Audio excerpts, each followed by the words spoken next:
सदस्य, गावागावात कारभार करणारे सर्व प्रमुख कार्यकर्ते मंडळी, आज या ठिकाणी आपली सगळ्यांची बैठक तातडीनं बोलवण्याचं कारण आपल्या सगळ्यांना माहीत आहे.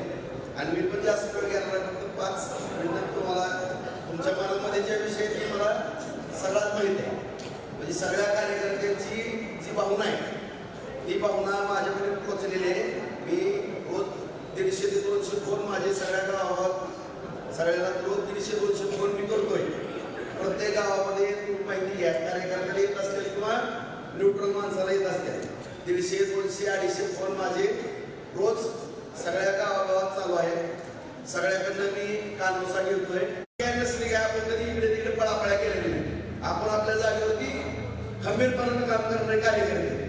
पण अलीकडे काय झालं, थोडा सुद्धा दम निघत नाही. काय झालं म्हणजे लगेचच असं दिसायला लागले. त्याच्यामुळे आता ह्यांच्या डोक्यात असं प्लॅनिंग आहे की 2 गेल्या आता ह्याच्यामध्ये काही तर काय करता येतं का असं थोडा प्रयत्न आहे. आणि आपल्यातले जी इच्छुक उमेदवार आहेत सगळ्याला माझी नम्रतेची विनंती आहे की कुणी विरोधक विना करते म्हणून त्याच्या नादी लागू नका तुम्ही सुद्धा.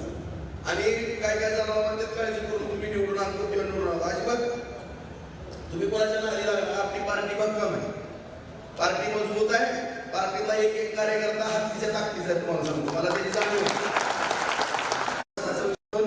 जीवाभावानं काम करायला. थोडं काही जणांनी ऐकलं नाही नगरपालिकेमध्ये, थोड्या काही त्या ठिकाणी आहे. त्याच्यामुळं कुणी कुठला विचार करू नका. आपण आपल्या पार्टीचं हित बघणं आणि आपलं ही कुटुंबासारखं जी काही गेली 30 वर्ष झालं आपण राहतोय त्या पद्धतीने राहणं अत्यंत या परिस्थितीमध्ये गरजेचं आहे. कारण पूर्वी सगळं वेगळं होतं. पूर्वीची परिस्थिती वेगळी होती, तुम्हाला सांगतो. आता काय झालंय, म्हणजे पक्ष झाल्याचे जास्त. आता जवळपास 6 पक्ष आहेत, 6-7 पक्ष आहेत. काही उलट करून पण आता इकडं पडतं तिकडं पडतं. आता साहेबांनी मला सांगितलं की आपण जसं नगरपालिकेला मानसन्मानाने सगळ्या गोष्टी केल्या मित्रांनो, माहिती म्हणून आज आपण बैठक बोलवताना सुद्धा माहिती म्हणून बैठक बोलली. पण आहे तिथं आणि माहिती म्हणून बैठक बोललेले. आपण सगळ्यांचाच सन्मान करणाऱ्यापैकी कार्यकर्ते आहोत. आपण कुठलाही हेका करणार नाही, काही नाही. माझं खरं म्हणणाऱ्यापैकी आपण आहोत. परंतु या ठिकाणी त्यांनी पण आपल्याला सहकार्य करणं क्रम प्राप्त आहे. नाहीतर कायमचा विरोध करणारी माणसं आता सत्तेमुळं कोण ह्या वेळात शिरतंय, कोणत्या वेळात शिरायला लागले. ही परिस्थिती सगळीकडे निर्माण झालेली आहे. त्याच्यामुळं शेवटी जो जिंदा व सिकंदर आपल्याला जिंकणं क्रम प्राप्तच आहे. काही जरी झालं तरी आपल्याला जिंकावं लागणार आहे, बरोबर आहे.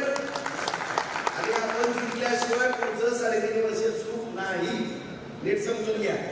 आता जिल्हा परिषदला जर काय गडबड झाली तर तुम्हाला पण माहिती आहे, समजून घ्यायचं. आपण आपल्या गोष्टी समजून घ्या. जर 2-4 जागा कमी पडल्या जिल्हा परिषदेच्या सत्तेला तर आपला विरोधक काय करणार आहे, लगेच पुढं जाणार. मी आहे तुमच्या पाठीमागे, येऊ नको म्हणलं तर कुठल्या तरी नकात बसायची ही परिस्थिती आहे. त्याच्यामुळे